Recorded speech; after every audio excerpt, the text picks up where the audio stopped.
Well, that was new music there from a familiar band that we know quite well. That was, of course, Death from Above, 1979. New album's called The Physical World, and we heard a track called Cheap Talk. A Clean Slate is the name of a new film produced right here in Ottawa, and it premieres locally this Saturday. And to find out more, I'm joined in the studio by Jith Paul, he of Treepot Media. He's a producer and director. Hi, Jith. Hi. Welcome to the show. Thanks. So what's the premise? It's primarily about a band, and we kind of enter into a situation where the lead singer has kind of disappeared and the band is stuck. They need a new lead singer, and they kind of call on a friend who used to sing with them and try to convince her to go up on stage and perform, but she has a debilitating case of stage fright, so it's all about her friends trying to convince her that she can do it, she can go up on stage, despite her anxiety. Yeah, and now, how would you characterize the group that this of friends here? It's kind of like I would say they're in their 30s, and they were a big hit way back when they were in their 20s, and to me, I feel that they are clinging on to their youth and just refusing to let it go. So for them, it's all about a second chance to kind of rekindle or kind of get back the glory they had when they were a big hit. Now, I understand that the writer of this, who we were hoping to have join us today, unfortunately she couldn't make it, Paula, was a busker herself. Oh, I didn't know that about Paula. Yeah, so I think that it's an interesting story. What made you want to sign on for this? It was a chance to work with some people that I've collaborated in the past, Karim, Nick, and JF. And also to kind of stretch and go into a new area. I hadn't done comedy before, so this was the first time I'd be directing comedy. And it was also an opportunity to work with a professional union cast, and that was a first for me as well. So I kind of took on that as a challenge and something new to try out. It was also the first time we did a crowdfunding campaign. We did a Kickstarter campaign to raise some of the money to pay for everything to do with the production. Yeah. I want to ask you about that, but just, this is 20 minutes. Yes. Obviously a feature film, we know that you can stretch out and do a lot of things in. Mm-hmm. Short film, you usually take a very small situation and just play with it. This is 20 minutes. What's that particular length of time like? Well, in reality, this is actually one story from a series. So, it would eventually be a web series. So this would be, ironically, it's not episode 1, so we couldn't call it a pilot, but it's episode 3 of a web series. So in a way, this is a chance to test out the characters, show potential investors in the whole series that we have the chops to pull it off in terms of technical ability and the acting talent. So it was kind of a proof of concept.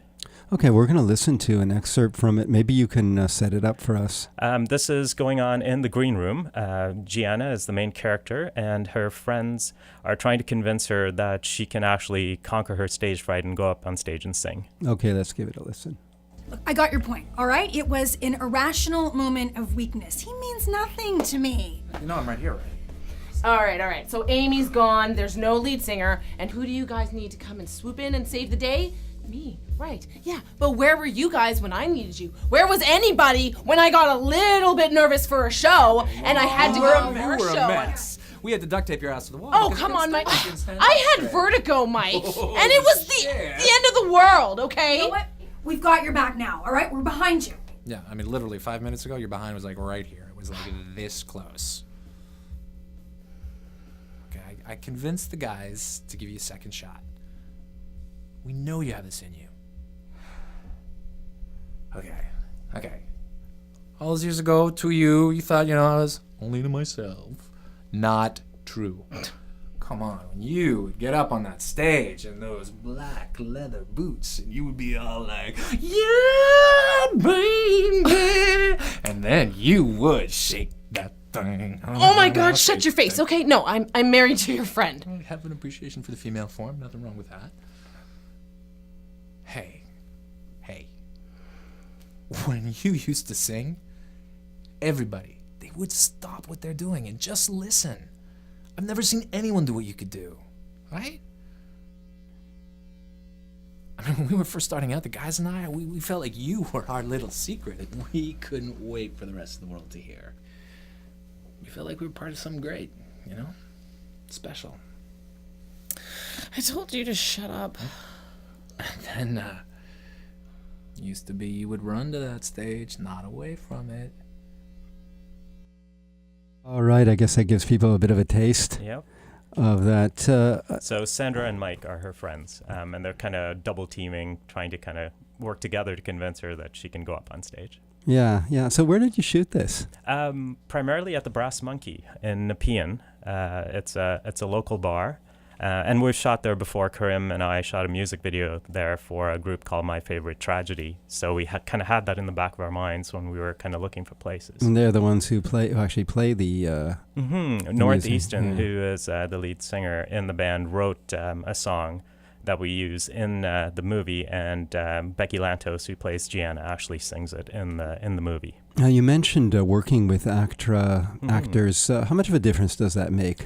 Well, there is a certain amount of paperwork that needs to be done, but I think for the most part, actors that are union have made that decision to kind of do that as a career. So they tend to invest time in training, and it's that is what they do as a profession.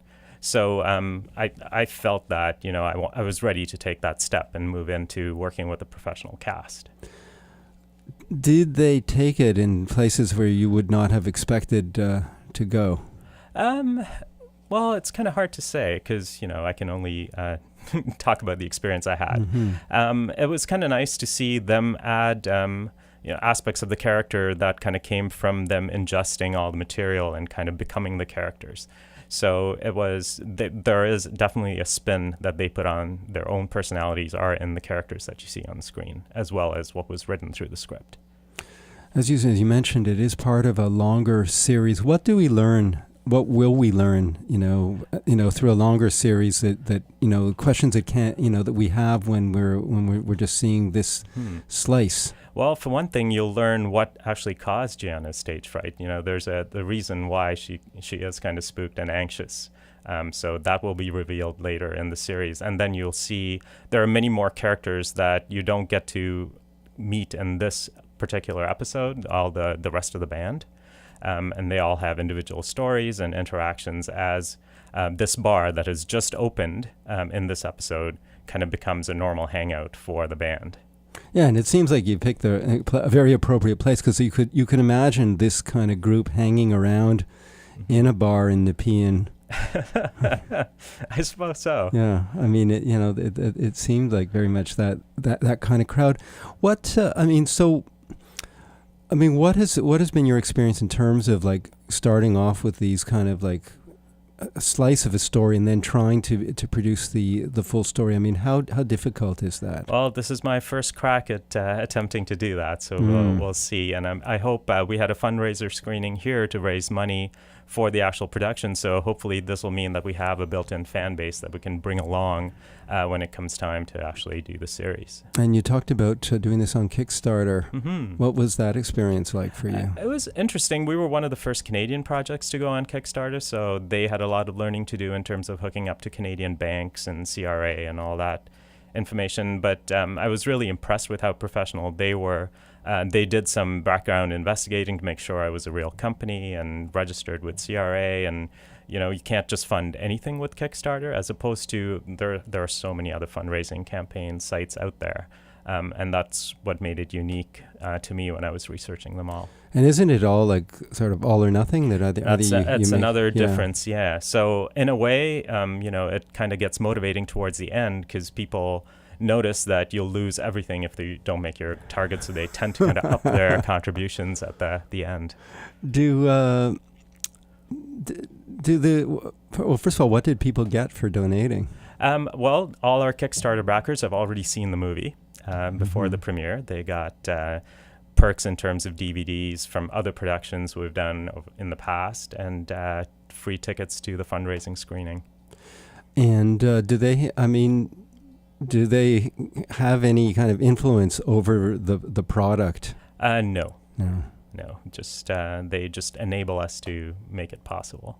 Because I remember hearing an interview with the person who was trying to bring back the Veronica Mars series, who kind of said that she had some things that she might have wanted to do, but she knew that to get the funding, that there were certain characters that people wanted to see and so on. Okay, in terms of a fan-funded Mm, film, I yeah, guess. yeah. It's an interesting, all this is happening at the same time, so it was interesting to see other bigger Hollywood productions go to Kickstarter to raise money to make their movies as well. Yeah. So what kind of investors do you go for something like this? Well, we'll be also looking at grants and, that avenue as well, and private investors who want, a stake in making this happen.